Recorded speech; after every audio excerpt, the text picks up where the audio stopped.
All right, we'll go ahead and get started for the reason that we're doing this during the lunch time, and time is limited, so we gotta get all the information in quickly. Make sure that we end on time, so this way everybody can get back to their jobs. Now, I'm going to do a quick part on, obviously the topic today is how to invest in high quality commercial real estate. And we do have a guest speaker that I invited to talk to us about this topic. And I will do a brief introduction about self-directed retirement accounts. And let me switch my slide. Just a quick introduction here that a little bit about myself. I'm the founder and president of Sense Financial Services.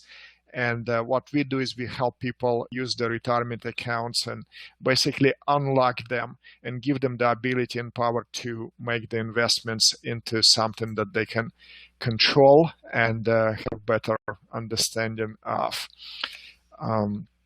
Just a quick disclaimer here that we are not a fiduciary and we do not provide legal, tax, investment, accounting, or any other professional advice.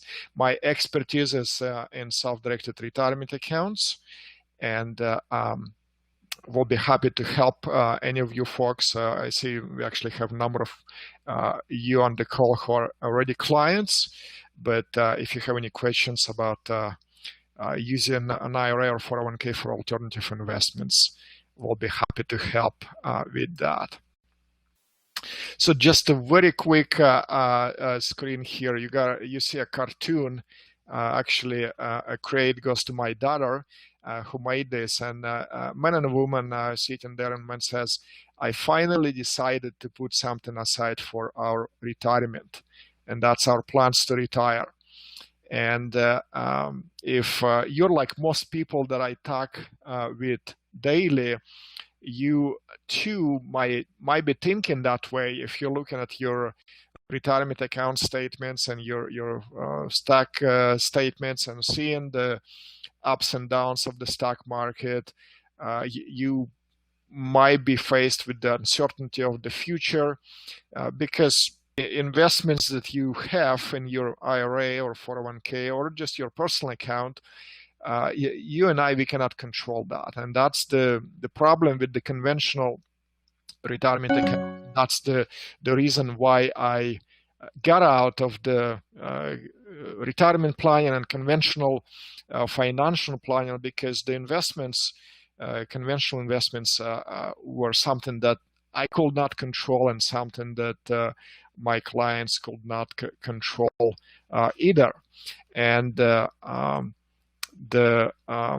wise proverb says that good planning and hard work leads to prosperity. And if you do the things that we're going to share with you, I'm going to share with you, and Scott's going to share with you, then you can have secure retirement. Now, so a quick slide on a comparison between a conventional IRA and a 401k and self-directed one. So with a conventional IRA or 401k, you do have custodian that your retirement account, and investment choices are dictated by the custodian. So usually, whether it's a Charles Schwab or Fidelity or TD Ameritrade or wherever that might be, you have a custodian who holds your IRA, and they control your investment options. And usually the investment options are limited to stocks, bonds, and mutual funds. And that is the heart of the problem. That is the reason why you need to get away from the conventional retirement account, whether it's an IRA or 401k, and switch to a self-directed, because with a self-directed retirement account, with truly self-directed IRA or 401k, you have the ability to invest in non-traditional assets like real estate and tax liens and trust deeds and mortgage notes and so forth, and commercial real estate, what our guest speaker is going to share with you today. And that's basically the solution that you have. But so I do encourage you, if you have those conventional retirement accounts, and start learning about the alternatives. And basically, the alternative retirement accounts will give you the ability to have a greater control over your investment options. So what I'm going to do right now, I'm going to switch to Scott so he can load up his presentation, and I'm going to do a brief introduction for him. Scott, you should be able to now get your slides up. Great, I can see that. Now, Scott, I met Scott about a year ago. We connected actually on LinkedIn, and Scott is involved in something pretty cool. He works with investors, and many of his investors are retirement account holders. And it kind of attracted my attention because he specializes in commercial properties, and he will explain his niche. But I thought that that's a great option for self-directed IRA and 401k, because I always hear from my clients, many of my clients looking for ways to diversify and to reduce the risk. And I think what he's doing is specializing in commercial properties that are debt-free, and triple net leases, and long-term tenants that provides the security. So, and that's something important when you invest, is to be able to diversify and to be able to minimize the risk. So with that, Scott, go ahead and take it away and go for it. Good, thank you. Can you all hear me? Yeah, you're good to go. And you folks, if you can also just type here in the chat that you can hear Scott. I know some of you did respond that you can hear me. I want to make sure Scott is online as well. Okay, well, I'll get started. Thank you, Dimitri, and welcome everybody. It looks like we have a group that ranges across the country. So I appreciate the audience, and I appreciate Dimitri hosting this. Real quick, and he gave a good background. I'm speaking to you from beautiful Utah. If you're ever out here and want to go skiing or know the lay of the land, let me know, and we can do that. We're waiting for some more snow this week, and the resorts are open, so it's a good time of year for us. Hey, on the tenant and common investments, and what Dimitri was saying, Rockwell IRA Investments is also a sister company of Rockwell Debt-Free Properties. We sell the same thing, and it's more of a partnership agreement there, but we sell very sound, solid, steady, conservative investments to investors that want to really protect their assets. They want an income, a steady income, a passive income, but really it's asset protection for those that are nearing or getting to retirement. That's why we focus on retirement. But we can, as we go through this, we can talk about any source of that funding. If you're a cash investor, this applies to you. If you're a self-directed IRA or solo 401k investor, which Dimitri talked about, this applies to you. We're an excellent option, and we've been in business for 10 years and done a load of 1031 exchange replacement properties of people that just want to get into something more passive and steady and roll their funds and defer those taxes. So as we go through today, I'll try to be succinct as I can, but I'd love your questions. If you have them, you can type them. We can talk, and we also have a question and answer at the end. So my goal is to be at quarter to the hour, and then answer any questions you have. I really want to talk and educate you and the group on TIC properties, tenant and common properties, and understanding that business and that world. But I am going to go a couple slides real quick on the IRA market. Just so you're aware, there's $25 trillion in the U.S. retirement investments. Now, that's not just the IRA, that's everything. That's pension plans and what have you. But there's $25 trillion in there. Of that, a third, or just under a third, 7.4 trillion, is in IRAs.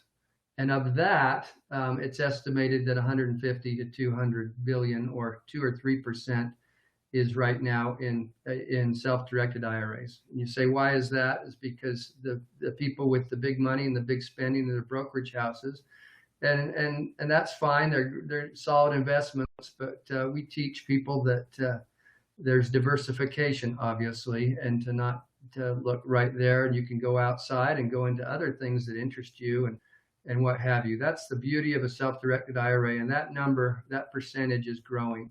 It's interesting as you look real quickly, though, at the pie chart.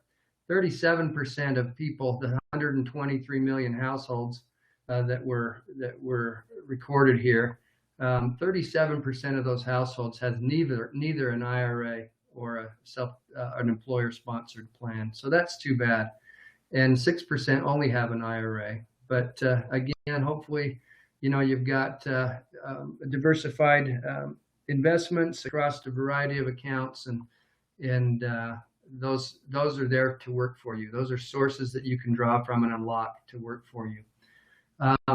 Real quickly, why a self-directed IRA makes sense. Again, diversification in tangible and intangible assets. So we're going to talk today about a tangible asset, real estate, and that's why it's number one in those type of funds, is because of the tangibility and the ownership and other things. But just know that self-directed IRAs were sanctioned at the same time IRAs were sanctioned through the ERISA 1974 Act,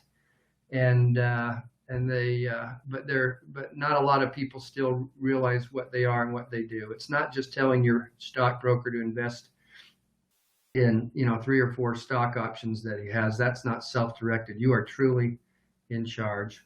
Now we're going to jump real quickly here to joint tenancy versus tenancy in common. They're both forms of co-ownership. I just want you to understand the difference if those terms come up, especially joint tenancy, and then we'll talk in depth about tenancy in common. Joint tenancy, multiple owners in a single property. Again, co-ownership. That's no surprise. But the unities of possession, interest, time, and title are what set joint tenancy apart. And people just call it PITT or PITI, pity. But it's when all owners have an equal right to possess the property, also an equal ownership in the property. They came into that possession at the same time, and they all have equal ownership and names on the title. So that unity is brought together at the same time, equal parts. And if this picture tells it great, if somebody dies or gets out, leaves that, they don't take that part with them. That the whole then becomes divided into the number of owners. And so if it was 4 and 1 left, you have 3 and 2 and 1. So those rights in joint tenancy do not pass to your heirs. That stays with the partners in that possession. So again, clarity on that. PITT. I don't know why I was saying the I. PITT. Those 4 unities are the definition and drive the joint tenancy. Now, tenants in common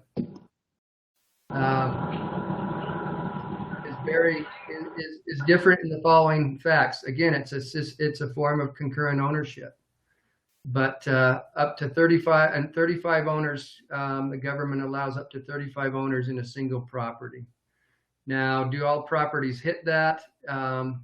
Often not. A Rockwell property, so you understand, our average is about 10 owners in a property. We operate in a commercial environment. We'll talk about that in a minute, where Our buildings range from $4 to $5 million, single tenant, triple net buildings, and we average about, again, 10 owners in there. We've never exceeded 20, and 15 would seem high to me. So just so you understand, though, that the government does allow up to 35. Now, the interest, they don't need to be in equal amounts. If you have the dollar amount that you need to spend and that's all you have, you can buy your slice of the pie proportionate to your dollar amount and the cost of the property. You don't have to take ownership at the same time. You can buy it and sell it from somebody else, or sell it to somebody else, and that's fine. You own your individual piece, and it is real property. It's not a security. We'll talk about that. There are other ticks that are securities. We're talking about real estate today.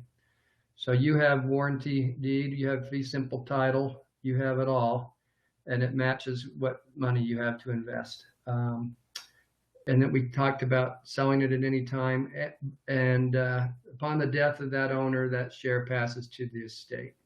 So really what you've got is undivided fractional interest, they also call it a TIC, but a fractional ownership.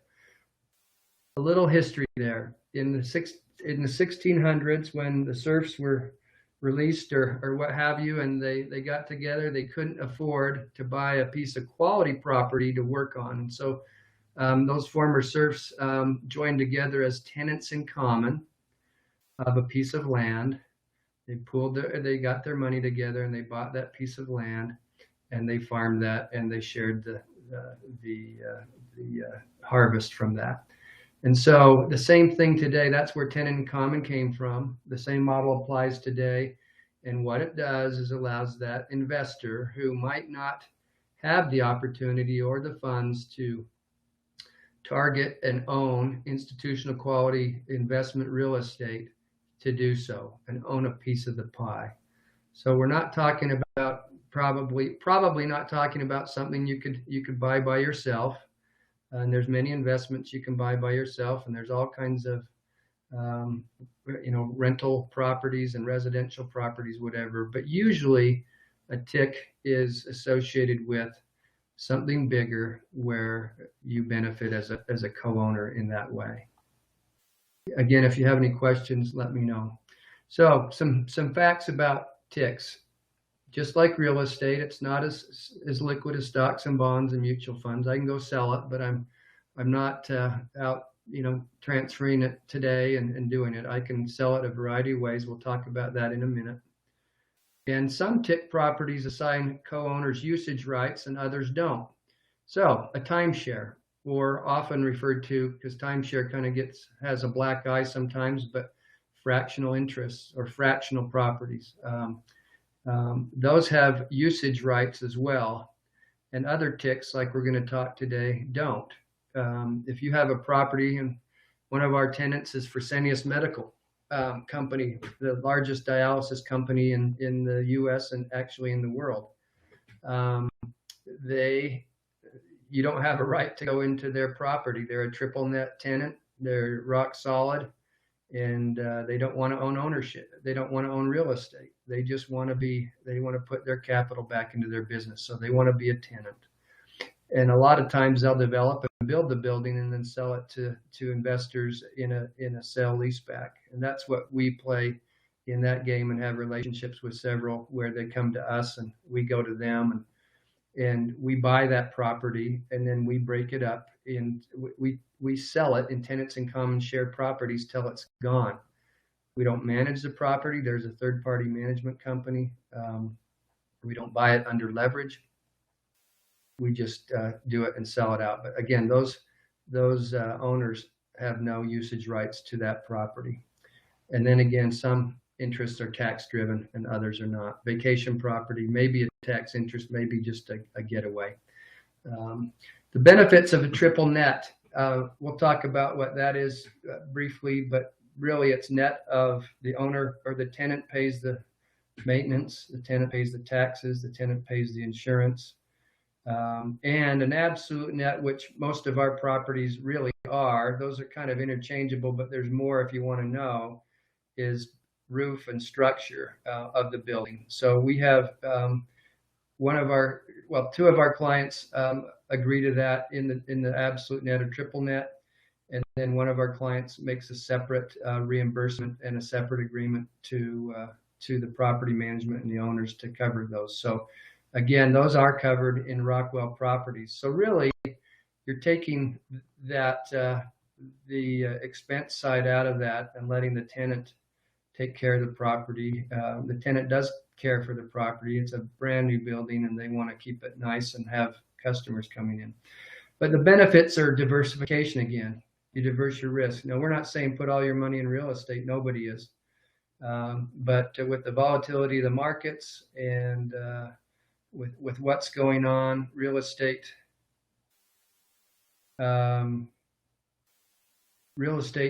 is a good solution. And then the dynamics of the real estate are such that you need to make your decision on how much risk and involvement you want to be in. These investments are very little management responsibility, if any. Really, you receive a monthly check, monthly income. You have voting rights and ownership rights. You can do with the property. You can sell it and dispose of it or keep it. It's very passive. You have that institutional quality property.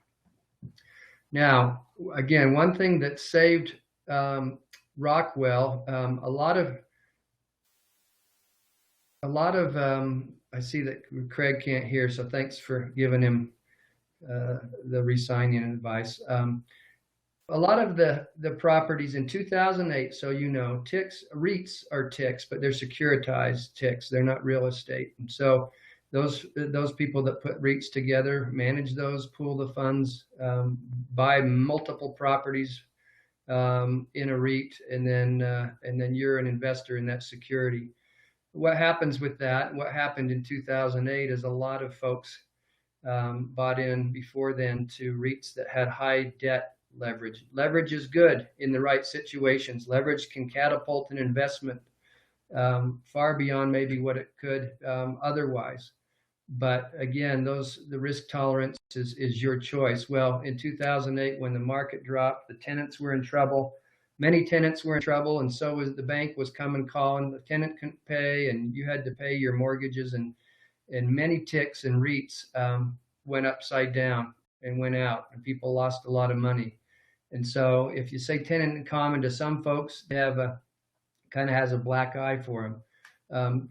A Rockwell TIC, by the way, we've never leveraged our properties. So through all of that, we had perfect performance. We had rock solid tenants. Nobody was ever had the hangman of leverage hanging over their head. And we went through that with unscathed. So it was very, very good thing. So again, I'm not saying what to do, but consider that leverage and that debt in your asset protection strategy. And if you want conservative, we tell people, hey, you're not have anybody standing over you. So, and then prepackaged due diligence. We do all the due diligence for you. We give you a complete package of all financials and property drawings and all information, and make that easier than you having to go in with a realtor and drive around and find properties that match your budget, and also properties that match your interest in what you want to be involved with. That quote down at the bottom is very interesting. 35% of real estate owners said they would sell their investment properties to get rid of the headaches, seeking passive and investments and want to diversify. Benefits. No question there. If you're a prorated share owner, you have a prorated share of the benefits and the appreciation, depreciation. We're not going to get into a depreciation discussion in an IRA per se right now, because that's a separate discussion. But because an IRA already has tax deferral benefits, your financial advisor and others offline, we can talk about what you don't have on the depreciation side, and also the recapture side. But just so you know, you're a prorated owner against all of that, and that's what's great. If the property, hopefully a brand new property in a great area that's performed well over time in a growing market will also appreciate. Potential deferred tax gains you've got, and then again, you'll get a monthly operating report and your rent check from the property management group. There's two different property management groups. There's a property management group that works for the tenant. They take care of the property. There's a property management group that works for you as a co-owner, and they collect the rent, they interface with the tenant, they send you your tax papers at the end of the year, and that's a very affordable service, like $25 a month per owner. And so $300 a year, and they represent you on the front end and send you your monthly stuff. The reason why we already talked about why 1031s and self-directed IRAs are often tied to these things is because of the ease of the amount selected. You name the amount, you invest it, and also the smaller, more easy manageable management of the properties. So you ask yourself, what's your long-term strategy? If you want to be an active, hands-on landlord per se on an investment property, have at it. A lot of people do have energy, usually when they're younger, but other people come to us and say, I've had it. Even if I have an attachment to my property, I've had it. I want to invest in a Fresenius Medical or DaVita Dialysis Center or Noah's Event Center. And I want them to send me a check, and I want to go do other things. So real quickly, is it worth it? This is just a hypothetical. The same dollar amount, the same ownership of a rented facility or rental place. The difference as you go down here, 250, the cap rate equals really the same as the rental income, except in a duplex you use or you often lose 1% of occupancy. Where the investments we're talking about are long-term 100% occupancy. Over here, the expenses or property taxes go to the owner of the duplex. Over here, you don't have those expenses. You might pay this $300 maintenance fee. And all in all, again, you could make numbers work however you want to do. So I'm not going to get caught up in that. But in that type of investment, you've removed the vacancy, and you removed the expenses, and you've handed those expenses over to the tenant. And obviously your return is higher in that situation. So why it makes sense. Most common investment in self-directed or any retirement, not just IRA, but self-directed IRAs. Stock market volatility. If you're tired of it, we all get excited, and we don't complain too much when it rides up.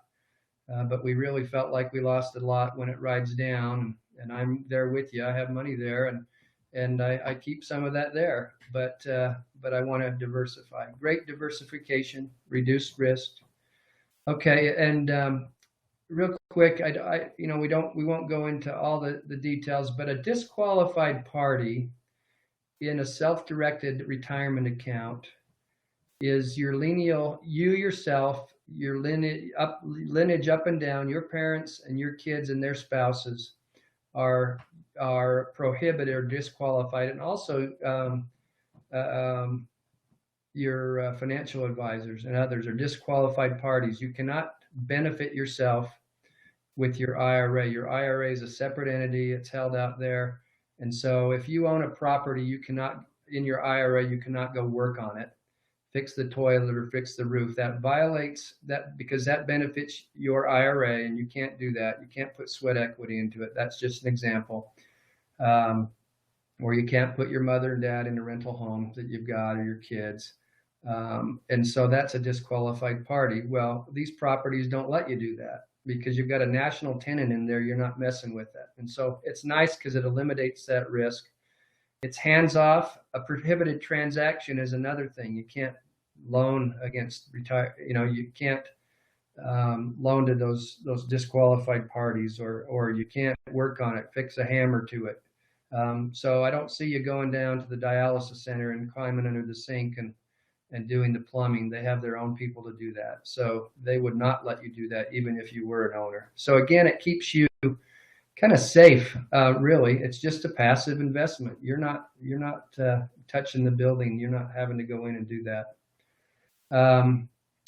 Costs are paid by tenant. It's a tangible investment. It's a long-term lease in place, and you can do both tax deferred and tax free. So if you have a Roth IRA or a traditional or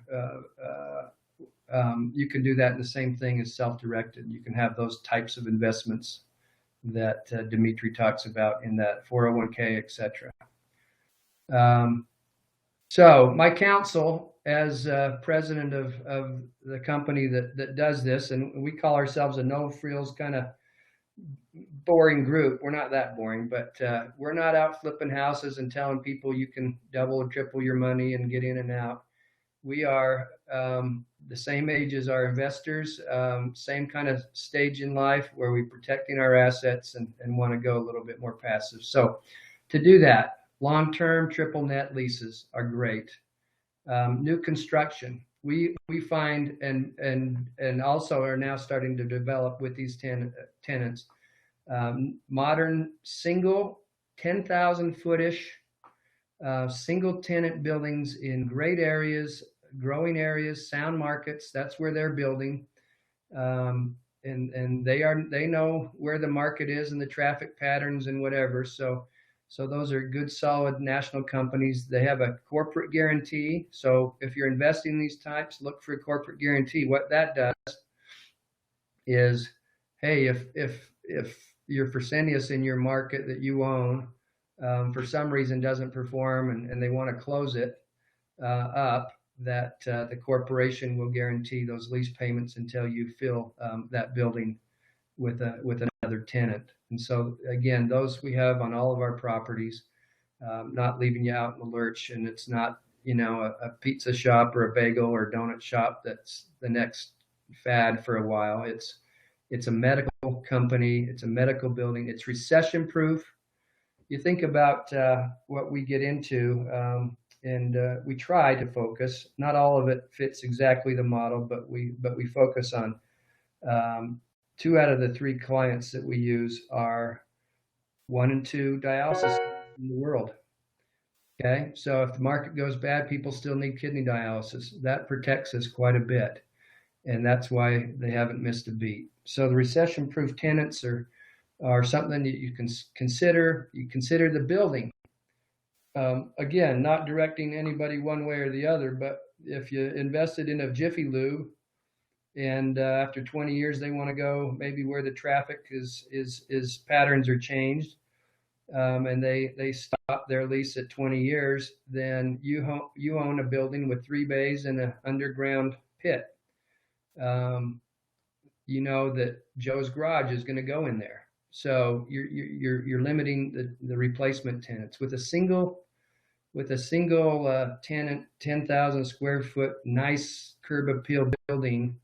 That sets you up. Even though some of these have special plumbing for the dialysis and other things, it does really set you up for a variety of solutions and solid corporate tenants after the fact. If we always look at worst case when we assess this, if somebody had to get out of the building. We've never had anybody get out of the building. We've been at it a decade, and again, they've never missed a beat. So, but look at that. Recession-proof tenants, look at your sponsor. We're a sponsor. We're a real estate sponsor. Look at their record. Look at their references. And we open that up to anybody that wants to ask, and no issues there. And then look at the exit options.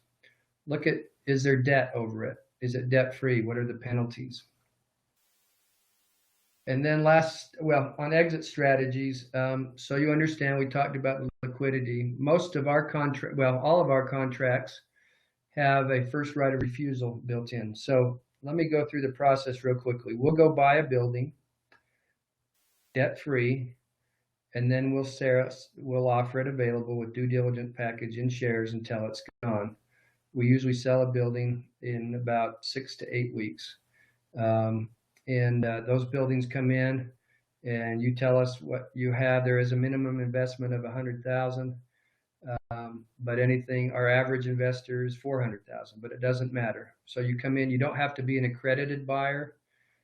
It's not a security. You don't have to have the minimum net worth requirements and how much you make every year. That's not it, because it's real estate. And so you come in and you buy your piece, and you then, as part of your legal agreements, are now co-owner in a tenant in common co-ownership of the property. And the owners could pick a different property manager if they want. We recommend one that's worked with us forever. Most everybody stayed with it. And then you're an owner in that building, and Rockwell ultimately is not. We're out of it, and we're purchasing other buildings. So you work with that PM, and you may never even, you'll have the names and the information and all the other owners, but you might not ever have to talk with them unless you want to sell the building, or if you have an issue that comes up where the property manager brings you all together and you talk about it and vote on a solution. But the exit strategy is, in that agreement, the other buyers have the first right of refusal to buy you out. And the valuation on these things is really what the cap rate is, the stated cap rates, and they're pretty market traded. It's almost a secondary market. So what a Wendy's pays, a Walgreens pays, a bank pays, and you'll know what our properties pay, and you're getting that. You're receiving that at the time, and you'll know the rent payment. So the valuation of your investment is tied to both of those. It's not so much because it's an income property. It's not so much appraiser going out and kicking the tires and saying this is the value of the mortar and the brick. Neither of any of those in that kind of triple net tick environment. It's all about the income and the cap rates. So they have the first right. If that doesn't sell within the first right, that property manager and us will go back and share that with all of our other investors in the other properties. And that's a courtesy that we do. There's not a contract to do that, but we'll go out and help you sell that within the Rockwell family. And so with the Rockwell family, now you opened up to hundreds more investors, and those investors might definitely have an interest because we have a lot of return investors. So we help you out there, but you could say, you know what, I want to give it to a tick broker. I want to do it. I want to sell it through my real estate agent. I want to give it to my children. I want to do whatever. So you can do whatever you want there, but it is real estate. Real quick, I'm going to skip that and this. The difference between, and I'll give you a copy of this if you tell Dimitri. I'd be happy to provide you that. Actually, and Dimitri's obviously recording this, so it'll be on their site. But a real estate TIC sponsor can market their TIC through real estate professionals, CPAs, or other non-restricted advisors, where a securities TIC sponsor has to go through broker-dealers and registered reps. We can pay professional referral fees to these people and others who bring us business. A securities sponsor cannot. The TIC sponsor does not retain, or we don't even have property management. And a TIC sponsor or a real estate sponsor does that, and the securities TIC sponsor does retain the property management, and they retain the control of those funds, and they also pool funds. So we don't pool funds; we buy as an owner up front, and then we sell it off. We don't bring your pool together and then go and figure out what to buy. So there's some different things in that, but it's an understanding that I want you to have. So words of wisdom. Be vigilant and responsible relative to process and procedure. Everybody should. It's your money. You want to protect it. Be aware of those transactions that might be prohibited or disqualified persons, but in ours, you don't really have to worry about that because you're not getting into that. But if you are getting into something else, understand that. And the last thing is always consult with a reputable financial advisor, attorney, or otherwise. Because we are not that. We are not that, but we specialize in solid investments. So why Rockwell for your IRA, for your solo 401k, your exchange, your cash investment? We like to say it's simple, steady, and secure. We're simple guys. We know what we're doing. We've performed absolutely impeccably in our properties. And here's Fresenius. Here's an example of Fresenius. Their buildings, the interior, the construction, the dialysis equipment, and they're around. They have, I think, 2,500. Between the two dialysis companies we work with, there's 4,700 clinics around the country. So they're well established, corporate guarantees. So simple, triple net lease, hard asset ownership, passive investment, no management responsibilities, simple closing, no closing costs. The packet is really turnaround, and all investors are welcome, credited or non-accredited. Here's DaVita, similar.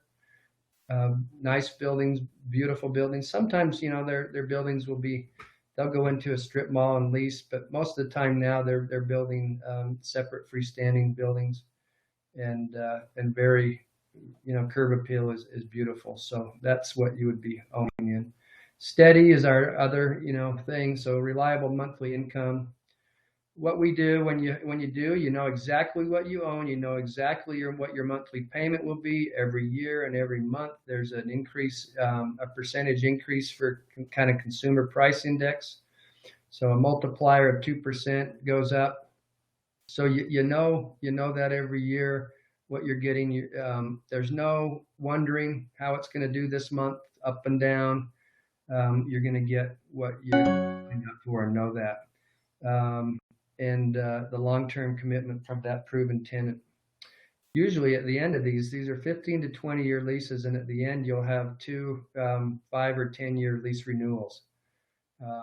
And so you can vote as an ownership group on what you want to do, but most people again are in it for the long haul, and would welcome the same tenant renewing their lease for 10 more years. And these are Noah's event venues. If you're interested, you can go look them up. But they started here in Utah, and they're growing just as strong as can be. And they are family and corporate event centers that get you away from they're not tied to a hotel. A lot of weddings, bar mitzvahs, family parties, fiestas, and corporate meeting rooms, specialty rooms that get you out and get you away. They're about a 10,000 square foot building, and they've got 35 properties across the country and growing strong. And so because of our association and our proximity to them, now they pay a higher cap rate because, again, the history and the financial backing just doesn't have the history there, but they are growing strong, and they pay a higher cap rate, and I'll talk about that. But secure is the last bullet point. Debt-free, fundamentally sound real estate markets, corporate guarantee, look for that, strong clients, and focus on recession-proof businesses. Rockwell by the numbers, 400 plus investors served, 55 or so properties right now that we've sold, 100 million equity, 100% properties performing perfectly, and never missed our tenants. Again, we're not the manager or anybody. We're out, but the tenants in there have never missed in all those properties any payments for a decade. So if you're what I talked about, a retirement or approaching that age and looking for stability and security and reliable income, I think this would be something to look at. Real quick, because I know the answer's there. If you'll look up on the internet, if you look at banks are usually, banks will do this too. They'll tick out their ownership. A lot of them are the buildings. They might be from 4 to 4.5% on their cap rates. A Wendy's and a Walgreens and a Fresenius and a DaVita, they're about 5.5 to 6. Maybe 5.25 to 6, depending on, where and what and who on return rates. And then our NOAAs start at 7.25 and go up. Again, with those ratcheted increases every year, your overall or your average return on the lower end is going to be 6.25 to 6.5, and up to 8.5 on those return rates going up. Again, the volatility, a lot of people are happy at zero right now in the market, just to hold at zero. So if you've got 5, 6, 7%, 8%, that's pretty attractive to those that are protecting the asset. They're not trying to hit it out of the park on doubling their money or whatever, because those are more aggressive investors. And you can be more aggressive in diversification too, but this is what we're talking about, conservative. And that is it, my friends. Thank you for your time. I'm going to turn it back to Dimitri to kind of manage the income of questions. And Dimitri, will you take ownership of the slide back? Keep your slide up, and I'll go over. We got a few questions here, Okay. so let's go over them because our time is running out. So, first question we have: do I need to be an accredited investor to purchase opportunities that you describe?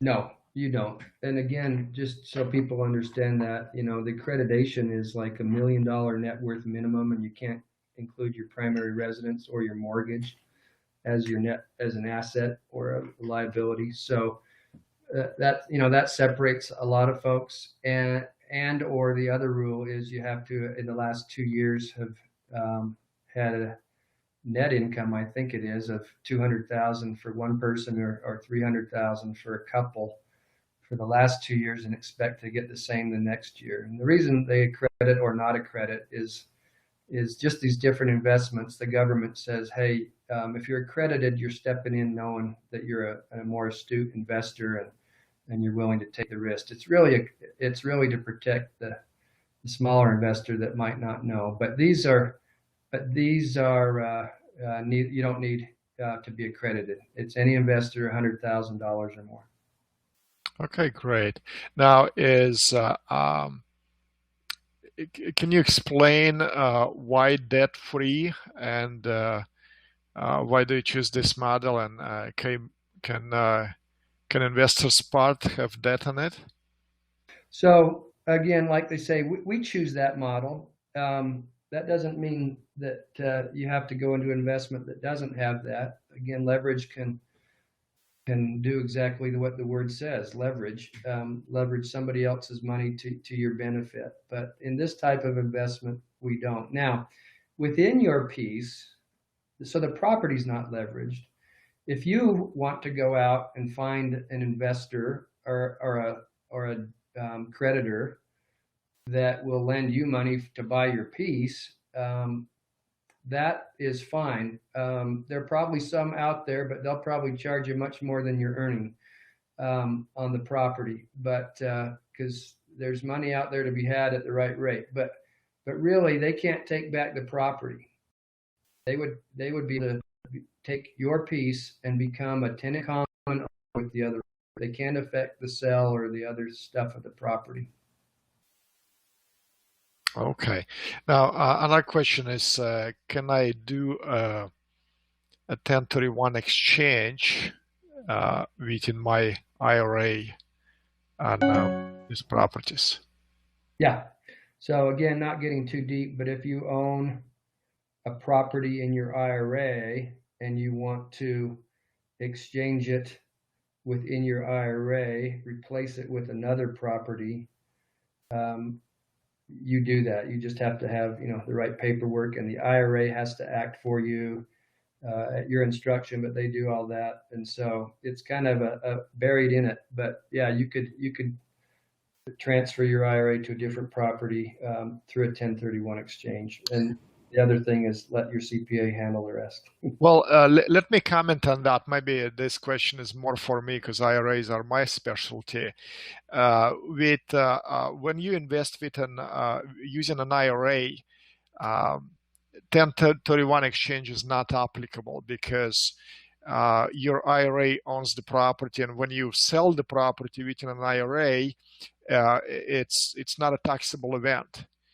It is a taxable event if you invest personally, and then if you sell and if you want to defer capital gain taxes, then you do need to use a 1031 exchange. But when you do it within an IRA or 401k, the IRA owns the property, and when IRA sells the property, it's not a taxable event. So you can sell the property and then exchange that into another property or into another investment class or anything like that. You can, because again, it's not a taxable event. So 1031 will not be applicable within an IRA, but 1031, your investments, Scott, I understand, can be utilized for 1031, right, for personal investments. Clarification, thank you. You're the expert there. And then we have a last question. What if I want a short-term investment? Will this make sense for me? Most of our people, again, do it long term. That doesn't prevent you from doing that, but I might have, some people might have a 3 or 5 or 7 or 10 year horizon that they want to work within. And, they could clearly buy this and then sell it along the way, just like we talked about, and get out, in a fairly efficient fashion. But most people aren't doing that, and so they just have to look at that. Some people might do a note instead, or a different investment that maybe has a shorter time frame. So just what they want to do. The same actions take place whether it's at 15 or 10 or 5 or 20 years. It's just that you do have to sell it that way. Gotcha. Okay. Well, thank you so much, Scott, for joining us today and for providing your expertise and educating us on this unique and I think great type of investment opportunity. We will record that and hopefully make it available to everybody. But thank you so much for joining us, and talk to you soon. Thank you, everybody. Appreciate it. Have a great holiday.